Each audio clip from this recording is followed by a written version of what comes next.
जीवन में कई बार हम बड़ी बड़ी परेशानियों से यूं ही निकल जाते हैं, मानो कोई है जो हमारा साथ दे रहा है। उसी अदृश्य शक्ति को हम परमात्मा कहते हैं। इसलिए याद रखना, जब दुनिया आपका साथ छोड़ दे तब वह ईश्वर आपका हाथ थाम लेता है। आंखों में पड़ा हुआ तिनका, पैर में चुभा हुआ कांटा और रुई में दबी हुई आग से भी ज्यादा भयानक होता है किसी के दिल में छुपा हुआ कपट। खुद से बहस करोगे तो सारे सवालों के जवाब मिल जाएंगे, लेकिन दूसरों से बहस करोगे तो जिंदगी में और भी सवाल खड़े हो जाएंगे। आज के जमाने में हर चीज महंगी हो गई है, लेकिन एक इंसान ही है जो बहुत सस्ता हो गया है। अच्छे इंसान की सबसे पहली और सबसे आखिरी निशानी यह है कि वह उन लोगों की भी इज्जत करता है जिससे उसे किसी भी तरह के फायदे की उम्मीद नहीं होती। न जाने कितनी अनकही बातें साथ ली जाएंगी। लोग झूठ कहते हैं कि खाली हाथ आए थे और खाली हाथ जाएंगे। सांसों का रुक जाना मरना नहीं है, वह हर व्यक्ति मरा हुआ है जो सही को सही और गलत को गलत बोलने की ताकत नहीं रखता। इंसान ज्यादा काम करने से सफल नहीं होता, बल्कि सही तरीके से काम करने से सफल होता है। क्रोध में जो छोड़ जाए वह वापस लौट कर आ सकता है, लेकिन मुस्कुराकर छोड़ जाने वाला कभी वापस नहीं आता। जब आपका वक्त खराब होता है तो लोग आपकी काबिलियत पर भी शक करने लगते हैं। किसी के साथ ज्यादा समय बिताने से आप उसकी आदतें अपनाने लगते हैं। इसलिए सोच समझकर लोगों के साथ समय बिताया करें। क्रोध के समय रुकना सीखें, गलती के समय झुकना सीखें। अगर दूसरों को दुखी देखकर आपको भी दुख होता है तो समझ लो भगवान ने तुम्हें इंसान बनाकर कोई गलती नहीं की है। अगर किसी की इज्जत नहीं करना चाहते तो मत करो, लेकिन चार लोगों में बैठकर कभी किसी की बेइज्जती मत करना। रिश्ते खून के नहीं होते, विश्वास के होते हैं। अगर विश्वास हो तो पराये भी अपने हो जाते हैं, और अगर विश्वास न हो तो अपने भी पराये हो जाते हैं। पेड़ गिरने वाले फूलों के लिए परेशान नहीं होता, वह हमेशा नए नए फूलों को खिलाने में व्यस्त रहता है। जीवन भी उस चीज के लिए नहीं है जिसे अब तक हमने खो दिया है, यह उसके लिए है जिसे हम अभी भी विकसित कर सकते हैं। हम अपनी सोच और संसार की मान्यता के अनुसार अपने विचार बनाते हैं, जैसे सत्य कहना धर्म, असत्य कहना पाप, सहनशीलता धर्म है और क्रोध करना अधर्म। जीवों पर दया करना धर्म और निष्ठुर होना अधर्म। परंतु क्या यही सत्य है? क्या कभी कभी परिस्थितियां इन अवधारणाओं को उल्टा नहीं कर देती? करती हैं। यदि इस संसार में कुछ धर्म है, कुछ पुण्य है, कुछ महान है, तो वह है परिस्थिति के अनुसार चलना। जटायु याद है, जिन्होंने रावण पर क्रोध किया था, उस पर आक्रमण किया था। उस समय जटायु का क्रोध पाप नहीं था, वह धर्म था। इसलिए अंत में उन्हें भगवान राम की गोद मिली। और कुछ ऐसे भी होते हैं जो धर्म की सहजता समझकर हर अन्याय को सहते हैं और अंत में वे बाणों की सैया पाते हैं। यदि कोई पशु या व्यक्ति अकारण आक्रमण करे, किसी निर्दोष के प्राण लेने की चेष्टा करे, तो उसकी रक्षा हेतु उसका वध कर देना पाप नहीं, समय की मांग है। यदि किसी दुष्ट की सहायता करने से संसार का सबसे बड़ा पाप क्या है?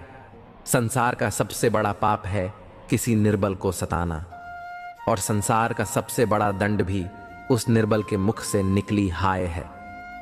श्री कृष्ण कहते हैं, आपने लोहार को लोहा पिघलाते हुए तो अवश्य देखा होगा, और यह लोहा पिघलता है चमड़ी की बनी धोकनी से निकली हवा से।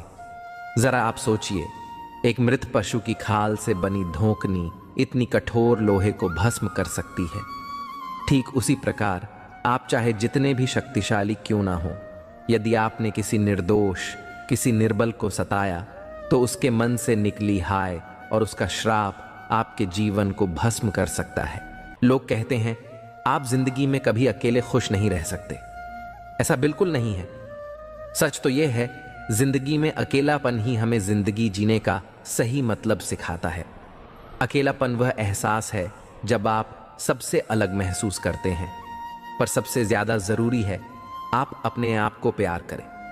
जीवन में कुछ बनना है तो अपना स्वभाव जल की भांति बनाओ, जो प्यास भी बुझाता है और बाधाओं को लांघ कर अपना रास्ता भी स्वयं बनाता है। पत्थर की भांति न बनो, जो दूसरों का भी रास्ता रोक लेता है। जो झुक सकता है वह संसार को झुका सकता है। इंसान की सबसे बड़ी कमजोरी क्या है? अपने आप की तुलना दूसरों से करना।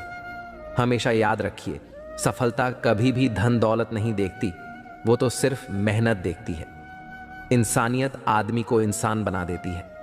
समय तो तराजू है जो बुरे वक्त में अपनों का वजन बता देता है। खुद को ऐसा बनाओ कि जहां तुम हो तुम्हें सब प्यार करें, जहां से तुम चले जाओ तो तुम्हें सब याद करें, और जहां तुम पहुंचने वाले हो वहां सब तुम्हारा इंतजार करें। बुरा लग जाए ऐसा सच जरूर बोलो, मगर सच लगे ऐसा झूठ कभी मत बोलो। औरों के दम पर अगर उड़कर दिखाओगे तो अपने दम पर कुछ भी करने का हुनर भूल जाओगे। यह तो प्रेम की गैर मौजूदगी का नतीजा है। सिर्फ एक गलती की देरी है, फिर लोग भूल जाएंगे कि तुम कितने अच्छे थे। लगन हर मुश्किल को आसान बना देती है। उम्मीद एक उपहार है। जब लोग आपसे कुछ उम्मीद करते हैं, इसका मतलब यह है कि आपने उन्हें आप पर विश्वास करने के कारण दी। जो कुछ भी तुम्हारे भाग्य में लिखा है वह अवश्य ही उचित समय पर मिलेगा। तुम क्यों परेशान होते हो? जो भाग्य में नहीं है वह कभी नहीं मिलेगा। तुम व्यर्थ ही प्रयास कर रहे हो। जो मिला है उसे उचित तरीके से बिना फल की कामना किए करो। जो भक्ति भाव से कर्म करता है जन्म सफल होता है, और जो अपने मन तथा इंद्रियों को वश में रखता है वह सभी को प्रिय होता है, और सभी लोग उसे प्रिय होते हैं। परमात्मा के सिवाय कोई भी हमें सच्चा प्रेम नहीं कर सकता। बाकी सब रिश्ते केवल लेन देन पर निर्भर होते हैं। किसी के लिए समर्पण करना मुश्किल नहीं है, मुश्किल है उस व्यक्ति को ढूंढना जो आपके समर्पण का सम्मान कर सके। श्री कृष्ण कहते हैं, द्वंद्व दो मनुष्यों के मध्य होता है, परंतु विजय सदैव एक ही मनुष्य को मिलती है। जबकि समान रूप से दोनों शक्तिशाली होते हैं और दोनों व्यक्ति समान ज्ञान प्राप्त कर सकते हैं, लेकिन सफलता एक ही को मिलती है। इसका कारण क्या है? मान लो दो प्रकार के लोहे होते हैं, एक ठंडा और एक गर्म। कभी सोचा है? लोहा लोहे को लोहे से ही काटता है, परंतु सदैव ठंडा लोहा ही गर्म लोहे को काट पाता है। और यही नीति मनुष्यों पर भी लागू होती है। जब युद्ध होता है तो जिसके मन में ईर्ष्या होती है, जलन होती है, वह गर्म लोहे के समान है, और जिनका मन शांत होता है, जिनका मन संयम से बंधा होता है, वह ठंडे लोहे के समान है, और वही ईर्ष्या और द्वेष को काट सकता है। इसलिए यदि जीवन के संग्राम में विजय प्राप्त करनी है तो अपने मन को शांत रखिए। एक बार किसी जंगल में एक ऊंट और बकरे के बीच गहरी मित्रता थी। वे हमेशा साथ साथ घास चढ़ते थे, साथ साथ खेलते कूदते थे और साथ साथ आराम करते थे। दोनों के बीच काफी गहरी और अच्छी मित्रता थी। अगर नदी के उस पार जाना होता था तो ऊंट बकरे को अपनी पीठ पर बैठा लेता था और आसानी से दोनों नदी के उस पार पहुंच जाते थे। बकरा बड़ा ही बुद्धिमान प्राणी था। वह अक्सर अपने ज्ञान से ऊंट का मार्गदर्शन करता था।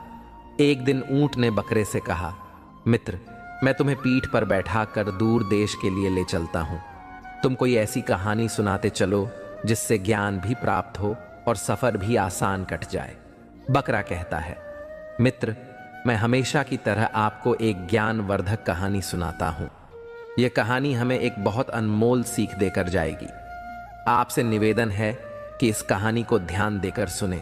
मित्रों, अब बकरा ऊंट को कहानी सुनाना शुरू करता है और कहता है, मित्र, ऐसे कौन से 3 लोग होते हैं जिन पर कभी विश्वास नहीं करना चाहिए, जो सगे खून के रिश्ते के साथ भी गद्दारी करते हैं। बहुत समय पहले की बात है। एक बहुत ही सुंदर नगर था। उस नगर में एक चोर अपने परिवार के साथ रहता था। छोटी मोटी चोरी करके वह अपने परिवार का पालन पोषण करता था। मित्रों, जो चोर था वह चोरी तो करता ही था, लेकिन उसके चुराए हुए धन से उसके परिवार का ठीक से पालन पोषण नहीं हो पाता था। इसलिए चोर हर समय बड़ा चिंतित और दुखी रहता था।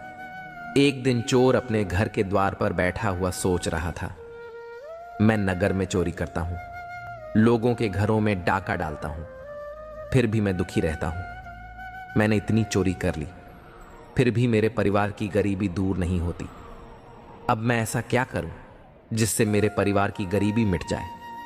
मित्रों, चोर बैठा हुआ ये सब बातें सोच रहा था। तभी उसके दिमाग में एक विचार आता है।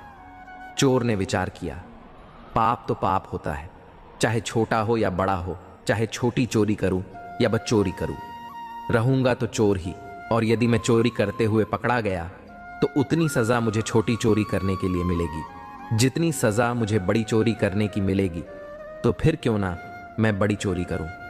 मित्रों, यह विचार कर उस चोर ने एक योजना बनाई कि आज रात नगर के राजा के यहां खजाना लूटने जाएगा। और यह निश्चय करके वह नगर के राजा के यहां खजाना लूटने की योजना बनाने में जुट गया। मित्रों, जब रात होती है तो चोर दबे पांव राजमहल में प्रवेश कर जाता है और उसी तरह वह वहीं पर पहुंच जाता है जहां राजा का खजाना रखा हुआ था। वहां पहुंचकर उसने देखा कि खजाने के चारों तरफ खड़ी सुरक्षा है। कई सैनिक खजाने का पहरा दे रहे हैं और उनकी आंखों से छुपकर खजाने तक पहुंचना बड़ा ही कठिन काम है। इतनी कड़ी सुरक्षा है, इस सुरक्षा घेरे को तोड़कर खजाने तक पहुंचना कोई आसान काम नहीं था। यदि किसी सैनिक की नजर चोर पर पड़ गई तो तुरंत ही वह उसे मौत के घाट उतार देगा। आज उन सैनिकों को देखकर चोर को सैनिक के रूप में अपना काल नजर आ रहा था। उन्हें देखकर ऐसा प्रतीत हो रहा था जैसे खजाने के चारों तरफ साक्षात यमराज पहरा दे रहे हो। चोर सोचने लगा, अगर मैंने चोरी करने की कोशिश की तो आज मैं जीवित नहीं बूंगा। मित्रों, यह सोचकर चोर ने चोरी का विचार त्याग दिया और उल्टे पांव ही वापस लौटने लगा। अब भी कुछ दूर ही गया था कि उसके मन में दूसरा विचार आया। सोचने लगा, मैं इतनी मेहनत करके इस राजमहल के अंदर तक पहुंचा हूं और खाली हाथ ही अपने घर लौट रहा हूं। खाली हाथ लौटने से तो अच्छा है कि मैं यहां से कुछ ना कुछ तो चुरा ले जाऊं। यदि मैं यहां से खाली हाथ घर वापस लौटा तो मेरा इतनी दूर ना व्यर्थ हो जाएगा। मित्रों, यही सोचकर चोर ने अपने कदम राजा के शयन कक्ष की तरफ बढ़ा दिए।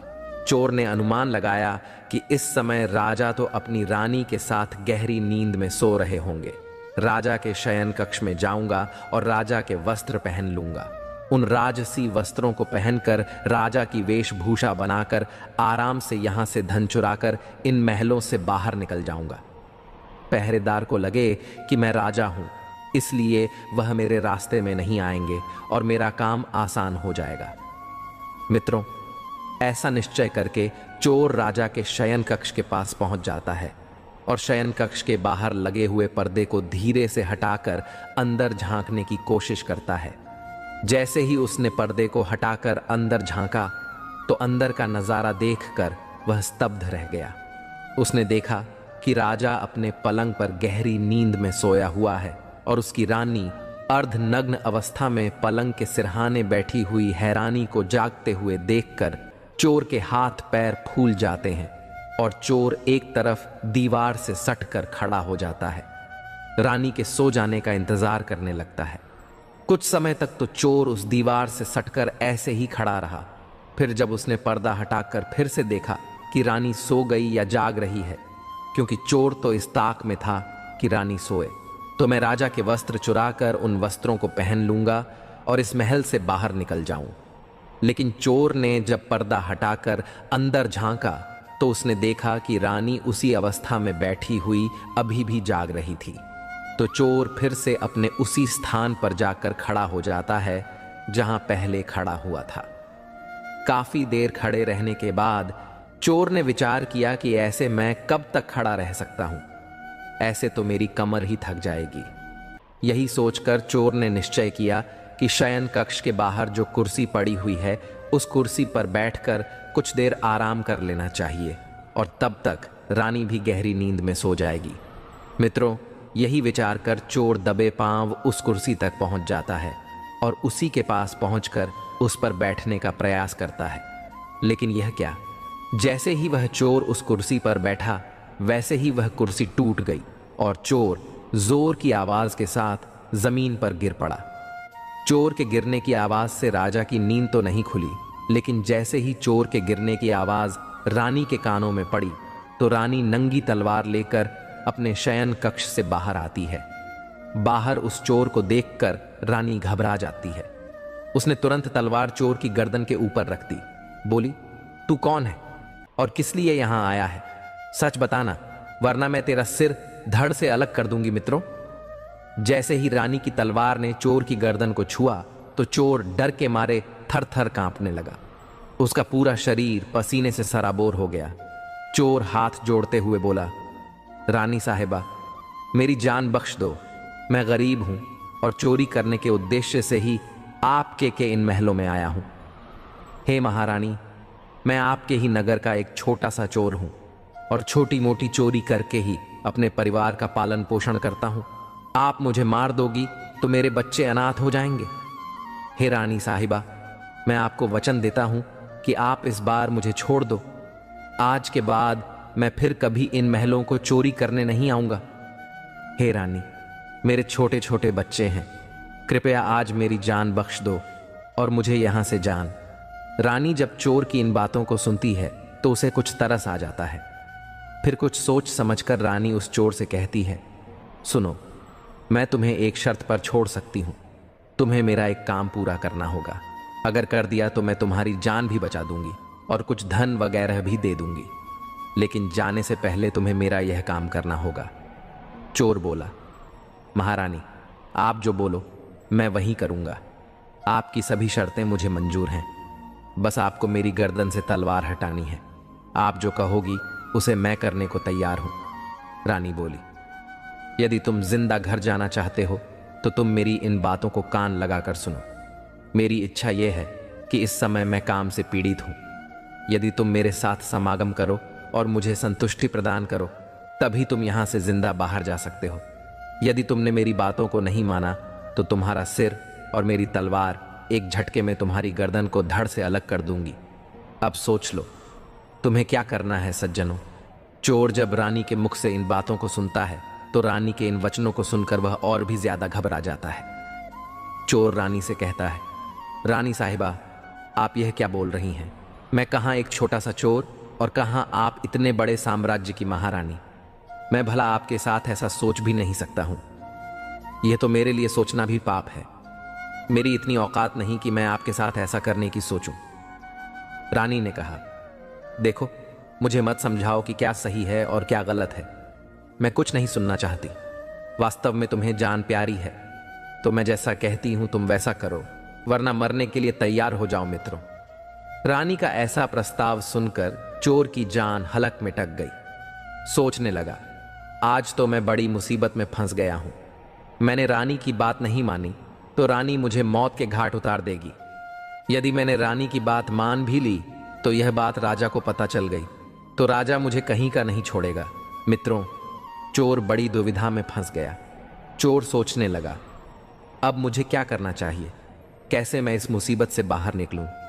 काफी देर सोच विचार करने के बाद जब उसे कोई राह नजर ना आई तो उसने रानी के साथ समागम करने की बात को स्वीकार कर लिया और रानी से हाथ जोड़कर बोला, रानी साहिबा, मैं आपके साथ समागम के लिए सहमत हूं, लेकिन उससे पहले मैं आपसे 5 मिनट की मोहलत चाहता हूं।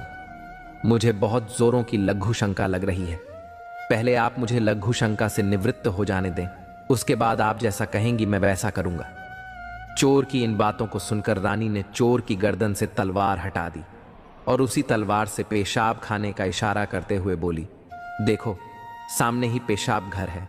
तुम जल्दी से लघु शंका से निवृत्त होकर आओ। मैं ने कहा, तुमने राजमहलों में घुसने का दुस्साहस किया है। मैं भला तुम्हें कैसे जाने दे सकता हूं? सैनिक के आगे हाथ जोड़ते हुए चोर बोला, बाबूजी, मैं बाल बच्चों वाला गरीब आदमी हूं। कृपया करके मुझे यहां से जाने दें। आज के बाद फिर कभी मैं इन महलों की तरफ मुड़कर नहीं देखूंगा। सैनिक ने कहा, ठीक है, अगर तुम इतनी विनती कर रहे हो तो मैं तुम्हें एक मौका दे सकता हूं, लेकिन मेरी एक शर्त है। चोर बोला, ठीक है भाई, आप भी अपनी शर्त बता दीजिए। मेरी रिहाई के बदले में आप मुझसे क्या करवाना चाहते हैं? सैनिक ने कहा, सुनो भाई, यदि तुम यहां से जाना चाहते हो तो तुम्हें एक बार रानी के पास जाकर रानी से कहना होगा कि मैं तुम्हारे साथ समागम के लिए तैयार हूं, किंतु उससे पहले तुम्हें अपने हाथ से राजा को मारना होगा। यदि तुम रानी से ऐसा कहते हो तभी मैं तुम्हें यहां से जाने दूंगा, नहीं तो मैं तुम्हें अभी शोर मचाकर गिरफ्तार करवा दूंगा। मित्रों, पहरेदार की इन बातों को सुनकर चोर और भी दुविधा में फंस जाता है। चोर सोचने लगा कि वैसे तो मेरे प्राण भी बच सकते थे, परंतु अब नहीं बचेंगे। चोर सोचने लगा कि यदि रानी से मैंने यह बात कही तो रानी मेरा सिर धड़ से अलग कर देगी। अब तो चोर को चारों तरफ मौत दिखाई दे रही थी। चोर सोचने लगा कि वह ऐसी कौन सी मनहू उस घड़ी थी जो मेरे मन में इस राजमहल में चोरी करने का विचार आया। मैं यहां नहीं आता तो ही अच्छा था। पहरेदार जोर देकर कहने लगा, जल्दी बताओ क्या सोचा है तुमने? रानी के पास जाते हो या फिर मैं शोर मचाऊं? चोर बोला, भाई तुम शोर मत मचाओ, मैं अभी रानी के पास जाता हूं और तुमने मुझसे जो बात कही है उसे मैं रानी से जाकर कहता हूं। इस प्रकार वह चोर मजबूर होकर रानी के पास जाता है और रानी के सामने वही बात रख देता है जो सैनिक ने बताई थी कि रानी साहिबा, मुझे आपके साथ संबंध बनाने में कोई ऐतराज नहीं है, लेकिन मुझे इस बात का डर है कि यदि किसी तरह महाराज की नींद टूट गई और उन्होंने हमें देख लिया तो ना आप जिंदा बचें और ना ही मैं चोर बोला। हे रानी, यदि आप मेरे साथ समागम चाहती हो तो उससे पहले आपको अपने पति का सिर काटना होगा। अगर आप मेरी इन बातों को पूरा करती हैं, मुझे आपके साथ संबंध बनाने में कोई आपत्ति नहीं है। यदि आप मेरी बातों से नाराज हैं तो मैं राजा के हाथों से मरने की अपेक्षा आपके हाथों मरना उचित समझूंगा। चाहो तो आप मुझे मार सकती हैं। मित्रों, कामाग्नि में अंधी रानी चोर के मुख से जब इन बातों को सुनती है तो चोर की बातों को सुनकर वह कहती है, बस इतनी सी बात रुको, अभी मैं राजा साहब को मौत के घाट उतार देती हूं। और इतना कहकर रानी शयन कक्ष के अंदर चली जाती है और एक ही बार में महाराज का सिर धड़ से अलग कर देती है। मित्रों, जैसे ही रानी ने राजा का सिर काटा, पूरा शयन कक्ष राजा के लहू से लथपथ हो गया। रानी भी राजा के खून से पूरी तरह भीग गई थी। राजा की मौत के बाद रानी ने उस भयानक मंजर को देखा तो उसे देखकर रानी बेहोश होकर गिर पड़ी। चोर को भी मौका मिल गया, इसलिए चोर भी चुपचाप वहां से फरार हो गया। इधर जब अगला दिन हुआ तो अगले दिन की सुबह जब राज कर्मचारियों ने देखा कि राजा के शयन कक्ष में राजा की सिर कटी लाश पड़ी है और राजा के पास उनकी रानी बेहोश पड़ी है, तो इस नज़ारे को देखकर राजमहल में शोर मच गया कि कोई राजा साहब को मार गया है। मगर राजा साहब को मारने वाला कौन था, इस बात का किसी को कुछ पता नहीं चल पाया। लोग बड़े आश्चर्यचकित थे कि इतना कड़ा पहरा होने के बाद भी भला राजा साहब को कौन मार गया। रानी भी दहाड़े मार मार कर रो रही थी, उसका भी बुरा हाल था। राज कर्मचारियों ने काफी तलाश किया, लेकिन किसी को यह पता नहीं चला कि राजा साहब को किसने मारा है। मित्रों, इस रहस्य को पूरे राज्य महल में एक सैनिक ही जानता था जो कल रात उस चोर से मिला था। उसे पक्का यकीन था कि रानी और चोर में से किसी एक ने ही राजा को मारा है, परंतु उसने इस बात की चर्चा किसी से नहीं की, क्योंकि उसे ऐसा लगता था कि मैंने यदि किसी को इस बारे में बताया तो कोई भी मेरी बातों पर यकीन नहीं करेगा, उल्टा मुझे ही दोषी ठहराया जाएगा। यही सोचकर उसने अपना मुंह बंद रखा। और दूसरा कारण भी था कि जब सभी लोग राजा के अंतिम संस्कार की तैयारियां कर रहे थे, उसी समय रानी ने घोषणा कर दी थी कि वह अपने पति के साथ सती होना चाहती है। जब लोगों ने सुना कि रानी अपने पति के साथ सती होना चाहती है, तो इस घोषणा से उनके भी मुंह बंद हो गए जो दबे छुपे रानी पर संदेह जता रहे थे, क्योंकि रानी अगर राजा साहब की हत्या करती तो फिर वह राजा साहब के साथ सती क्यों होती। मित्रों, जब राजा के अंतिम संस्कार की तैयारियां पूरी हो गईं, तो राजा के मृत शरीर को शमशान घाट ले जाया गया। शमशान घाट जाकर राजा के अंतिम संस्कार के लिए चिता चुनी गई। रानी भी अपने पति के साथ चिता पर जाकर बैठ गई। सब नगरवासी बारी बारी से चिता पर लकड़ी लगाते जा रहे थे और राजा रानी को प्रणाम करते हुए आगे बढ़ते जा रहे थे। सभी लोगों की जुबान पर एक ही बात थी कि रानी अपने पति से बहुत प्यार करती है, इसलिए जिंदा ही अपने पति के साथ सती होने जा रही है। मित्रों, इसी क्रम में जब उस सैनिक की बारी आई जो इस रहस्य को जानता था। वह सैनिक जब राजा की चिता पर लकड़ी रखने पहुंचा तो उसने धीरे से रानी के कान में कहा, महारानी, आप तो सती हो जाएंगी, फिर मेरी जिज्ञासा का समाधान कौन करेगा? रानी ने कहा, कैसी जिज्ञासा? सैनिक ने कहा, रानी साहिबा, जाते जाते मुझसे इतना तो बता दीजिए कि राजा साहब को किसने मारा है? उस चोर ने जो कल आपके महलों में आया था, या फिर आपने मित्रों सैनिक के मुंह से? जब रानी ने यह शब्द सुने तो वह एकदम से चौंक पड़ी। उसने समझ लिया कि इसका मतलब इस भेद को यह सैनिक जानता है। रानी ने कहा, सुनो सैनिक, राजा को ना तो मैंने मारा है और ना ही उस चोर ने मारा है। अगर तुम्हें यह रहस्य जानना है कि राजा को किसने मारा है तो उसके लिए तुम्हें नगर के बाहर उत्तर दिशा में जो जंगल है उस जंगल में जाना होगा। उस जंगल में एक बुढ़िया अपनी कुटिया बनाकर रहती है। वह बुढ़िया ही तुम्हें यह बता सकती है कि राजा को किसने मारा है। मित्रों, रानी का उत्तर सुनकर उस सैनिक की जिज्ञासा और बढ़ गई। वह जल्द से जल्द इस रहस्य को जानना चाहता था। उसने राजा की चिता पर लकड़ी रखी और अन्य लोगों की तरह वह भी आगे प्रणाम करके बढ़ गया। अगले दिन की सुबह वह सैनिक रानी के बताए अनुसार जंगल की ओर चल पड़ा। सैनिक उस बुढ़िया के पैर पकड़कर बोला, माँ, मैं एक रहस्य जानने के लिए आपके पास आया हूं। मैं यह जानना चाहता हूं कि राजा साहब को किसने मारा है। सैनिक की इन बातों को सुनकर बुढ़िया बोली, अगर तुझे यह रहस्य जानना है कि राजा साहब को किसने मारा है तो इसके लिए तुझे एक काम करना होगा। मेरी कुटिया के सामने एक बकरा बंधा हुआ है। तुझे यह रहस्य जानना है तो तुझे अपनी तलवार से एक ही बार में उस बकरे की गर्दन को काटना होगा। जैसे ही तू उस बकरे की गर्दन को काटेगा वैसे ही उस बकरे का धड़ वहीं गिर जाएगा और उसका सिर हवा में उड़ने लगेगा। बेटा, जैसे ही उस बकरे का सिर हवा में उड़ने लगे वैसे ही तुम उस बकरे के कान पकड़ लेना। बकरे का सिर तुम्हें जिस जगह पर ले जाए तुम वहां चले जाना। उस स्थान पर पहुंचकर तुम्हें तुम्हारे प्रश्न का उत्तर मिल जाएगा कि राजा को किसने मारा है। मित्रों, जैसे ही सैनिक बुढ़िया के इन वचनों को सुनता है तो तुरंत ही कुटिया से निकलकर बाहर आ जाता है। कुटिया के बाहर निकलकर सैनिक देखता है कि सचमुच कुटिया के बाहर एक बकरा बंधा हुआ है। बकरे को देखकर सैनिक तुरंत अपनी तलवार निकालता है और एक ही बार में बकरे का सिर धड़ से अलग कर देता है। मित्रों, बकरे का सिर कटते ही वह सिर हवा में उड़ने लग जाता है। सैनिक ने झट से उसके कान पकड़ लिए। बकरे के सिर के साथ सैनिक भी हवा में उड़ने लग जाता है। काफी देर के बाद वह सिर सैनिक को लेकर एक भयानक जा में जाता है जहां एक बड़ी सी गुफा बनी हुई थी। उस गुफा के द्वार पर जाकर बकरे का सिर नीचे उतर जाता है।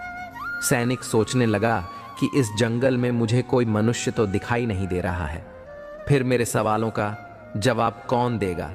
कौन इस रहस्य से पर्दा उठाएगा कि राजा को किसने मारा है? जिस गुफा के सामने खड़ा हुआ वह सैनिक यह सब सोच रहा था। वह एक राक्षस की गुफा थी। मित्र, उस गुफा में राक्षस अपनी बेटी के साथ रहता था। जिस समय वह सैनिक गुफा के सामने पहुंचा उस समय शाम हो चुकी थी और राक्षस अपनी बेटी को गुफा में अकेला छोड़कर भोजन की तलाश में गुफा से बाहर बहुत दूर जा चुका था। इधर जब राक्षस कन्या को किसी मनुष्य की गंध महसूस होती है तो वह अपनी गुफा से बाहर आती है और जब उसने सैनिक को देखा तो एक हट्टकट्टे नौजवान को देखकर वह बड़ी प्रसन्न हुई। उसने देखा कि गुफा के द्वार पर एक नौजवान खड़ा है। सैनिक को देखकर उसने सोचा, अगर मैंने इसे मारकर खा लिया तो मेरी एक समय की भयानक जंगल में आया था जिसका एकमात्र उद्देश्य राजा की मौत के रहस्य को जानना था। वह सैनिक अपना उद्देश्य तो भूल गया और उस राक्षस कन्या के साथ रमण करने लगा। मित्रों, इधर जब राक्षस के आने का समय होता है तो राक्षस कन्या को नौजवान के प्राणों की चिंता होती है। वह सोचने लगी कि यदि मेरे पिता ने इस नौजवान को देख लिया तो वह इसे जिंदा खा जाएगा। यही सोच जैसे ही राक्षस के आने का समय होता है उस राक्षस कन्या ने अपनी माया से उस नौजवान को एक मच्छर बना दिया और उसे मच्छर बनाकर दीवार पर चिपका दिया। इसके बाद वह राक्षसी के रूप में बदल गई। इधर जब राक्षस अपनी गुफा में लौटकर आता है तो उसने अपनी लड़की से पूछा, बेटी क्या बात है? आज मुझे इस गुफा में मनुष्य की गंध क्यों आ रही है? क्या मेरे पीछे इस गुफा में कोई मनुष्य आया था? पिता की इन बातों को सुनकर राक्षस कन्या बहाना बनाते हुए बोली, पिताजी, आप भी कैसी बातें कर रहे हैं? इस भयानक जंगल में मनुष्य कैसे आ सकता है? यदि गलती से भी आ गया तो मैं उससे कच्चा ही चबा जाऊंगी। आप फिक्र मत कीजिए, किसी मनुष्य में इतनी हिम्मत नहीं है जो हमारी गुफा तक पहुंचे। चलिए पिताजी, आप थक गए होंगे, आप सो जाइए, मैं आपका सिर दबा देती हूं मित्रों। इस प्रकार राक्षस कन्या अपने पिता को गुमराह कर देती है और उस नौजवान सैनिक के बारे में अपने पिता को कुछ नहीं बताती। अब तो राक्षस कन्या का यही रोज का नियम बन गया था। जैसे ही रात होती थी, राक्षस अपने शिकार के लिए गुफा से बाहर जाता तो वह सैनिक को पुनः पुरुष बना देती थी। जैसे ही राक्षस के लौटने का समय होता तो वह उसे मच्छर बनाकर दीवार पर चिपका देती थी। इस प्रकार उस सैनिक को राक्षस की गुफा में रहते रहते काफी समय बीत जाता है। जब उस सैनिक को राक्षस की गुफा में काफी समय बीत गया और उसका राक्षस कन्या से मन भर गया तो उसे अपने बीवी बच्चों की याद सताने लगी। परंतु वह राक्षस कन्या की चंगुल में था और उसके चंगुल से निकलना कोई आसान कार्य नहीं था। ऐसे ही चलते चलते जब कुछ दिन और बीते तो एक दिन उस सैनिक को गुफा से भागने का मौका मिल जाता है। हुआ यह कि एक दिन जब राक्षस अपनी बेटी को गुफा में अकेला छोड़कर जंगल में शिकार के लिए चला जाता है तो पिता के जाने के बाद उस राकन्या ने मच्छर बने हुए सैनिक को पुनः पुरुष बना दिया और उसके साथ प्रेम करने लगी। इसके बाद वह उसे मच्छर बनाना भूल गई और सैनिक से बात करते करते उसे नींद आ गई। इसी मौके की तलाश में तो सैनिक था कि कब मुझे मौका मिले और मैं यहां से भागूं। मित्रों, जैसे ही उस सैनिक को यह मौका मिला तो सैनिक दबे पांव गुफा से बाहर निकल जाता है। गुफा से बाहर आकर सैनिक ने विचार किया कि मुझे राक्षस कन्या से तो छुटकारा मिल गया, लेकिन अपने नगर तक मैं कैसे पहुंच? मुझे तो अपने नगर का रास्ता भी नहीं पता है। फिर भी सैनिक ने हार नहीं मानी। उसने ईश्वर का नाम लिया और एक दिशा की ओर दौड़ लगा दी। कई दिनों तक भागने दौड़ने के बाद आखिर वह अपने नगर पहुंच जाता है। जब वह अपने नगर में पहुंचा और अपने परिवारजनों से मिला, अपनी बीवी बच्चों से मिला, तो उनसे मिलकर उसे बड़ा अच्छा लगा। अपने परिवार से मिलते हुए सैनिक सोच रहा था कि अच्छा हुआ जो उस राक्षस कन्या की आंख लग गई और मैं भाग आया। यदि मुझे यह मौका नहीं मिलता तो ना जाने कब तक वह मुझे अपने पास मच्छर मक्खी बनाकर रखती। भगवान का लाख लाख शुक्र है जो मुझे यह मौका मिल गया मित्रों। इस प्रकार उस सैनिक को अपने घर आए हुए भी काफी दिन बीत जाते हैं। जब काफी समय उसने अपने घर पर बिता लिया तो उसे फिर से राक्षस कन्या की याद सताने लगती है। सैनिक सोचने लगा, कितनी सुंदर थी वह स्त्री, मेरा कितना ख्याल रखती थी। मुझे इस तरह से उसे अकेला छोड़कर नहीं आना चाहिए था।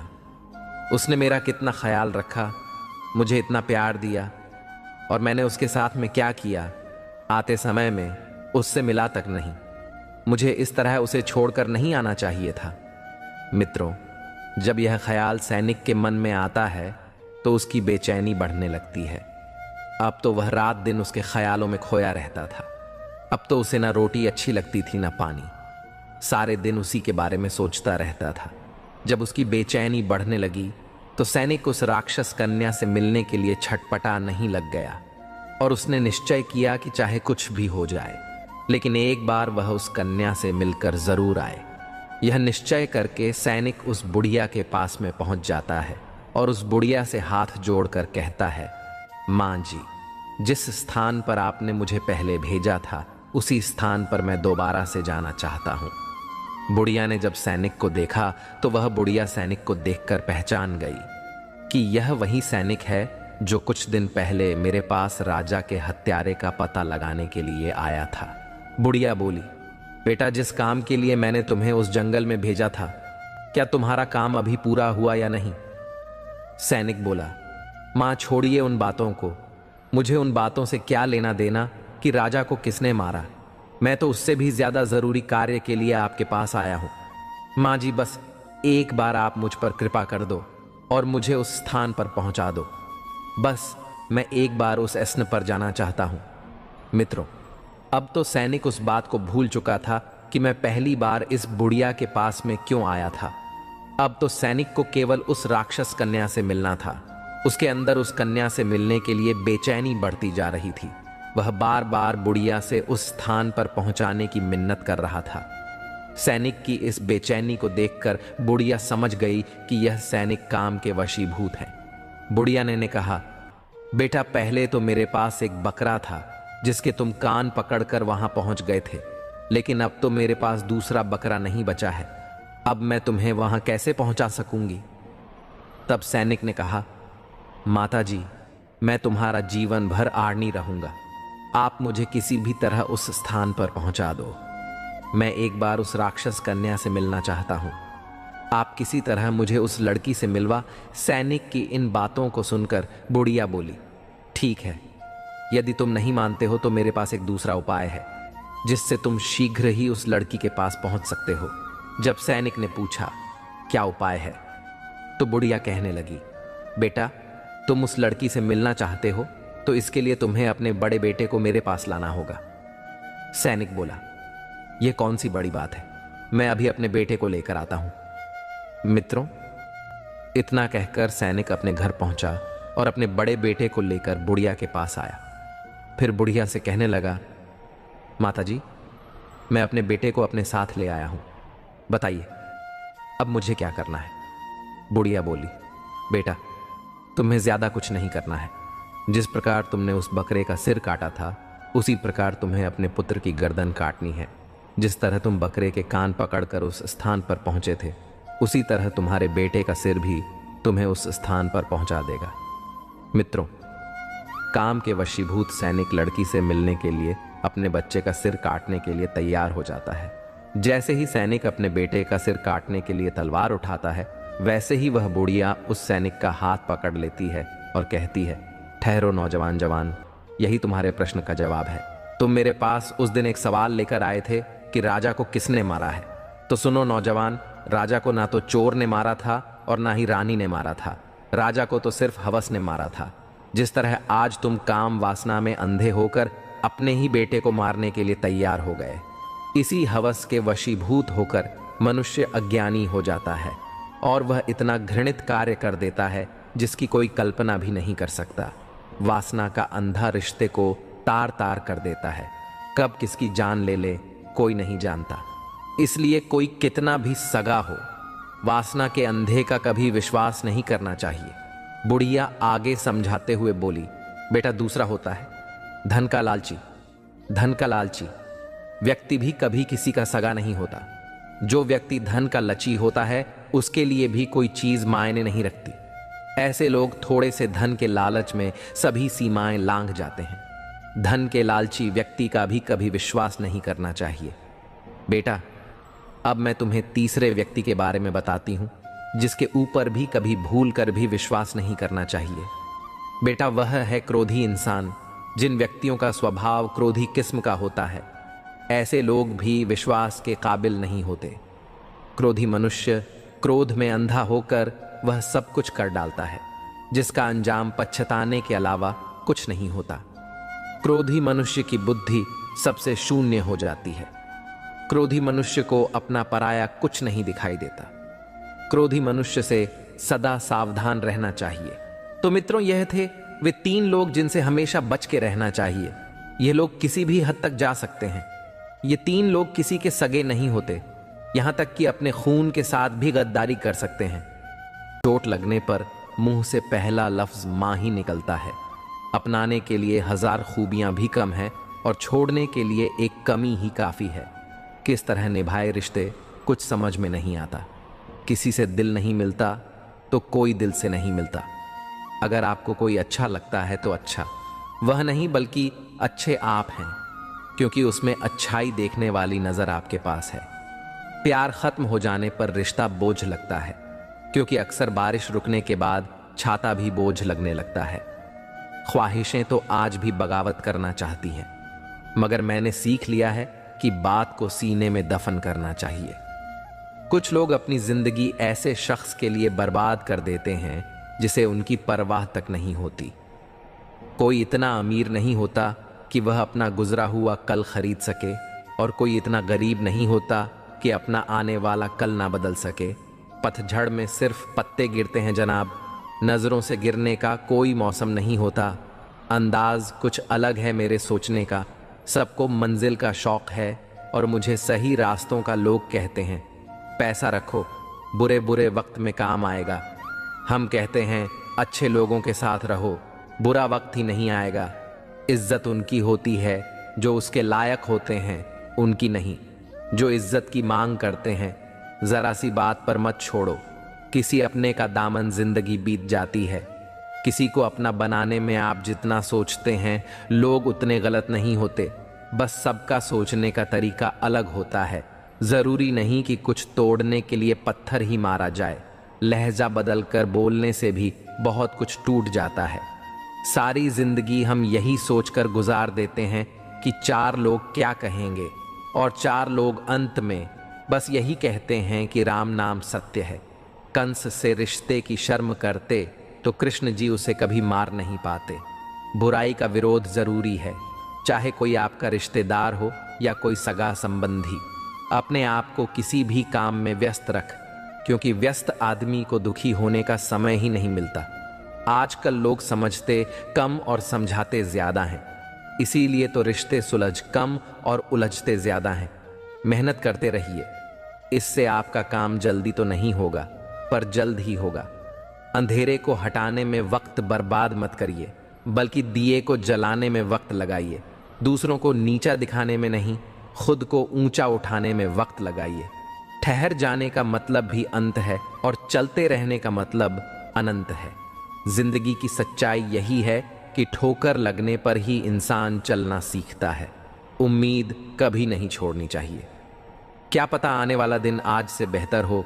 कड़वा है मगर सच है जनाब, अपने कब पराए और पराए अपने कब बन जाते हैं, पता ही नहीं चलता जिंदगी में। बेशक हर मौके का फायदा उठाओ, मगर किसी के हालात और मजबूरी का नहीं। कई बार इंसान किसी के जीते जी उसकी अहमियत नहीं समझता और उसके चले जाने के बाद पल पल उसकी याद में मरता है। अपनी लाइफ को इस तरीके से जियो जिससे आपको तो खुशी मिले ही, बल्कि दूसरों को भी उससे ठेस ना पहुंचे।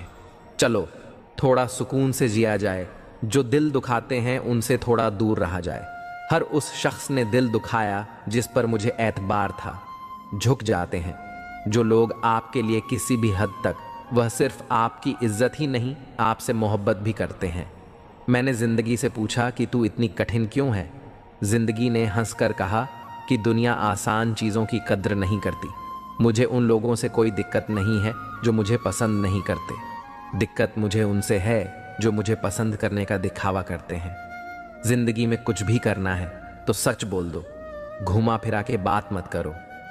किसी भी मनुष्य की वर्तमान स्थिति देखकर उसके भविष्य का मजाक मत उड़ाओ, क्योंकि कल में इतनी शक्ति है कि वह एक साधारण से कोयले को भी धीरे धीरे हीरे में बदल सकता है। गलती माफी मांगने से नहीं, सुधारने से सही होती है। मांगो तो अपने रब से मांगो, जो दे तो रहमत और ना दे तो किस्मत। लेकिन दुनिया से हरगिज मत मांगना, क्योंकि दुनिया दे तो एहसान और ना दे तो शर्मिंदगी हाथ उसका पकड़ो, जिसे सुख में आप ना छोड़ो और दुख में वह आपको ना छोड़े। हैरान करके लोग मुझे खुश होते हैं और मैं खुश होकर लोगों को हैरान करता हूँ।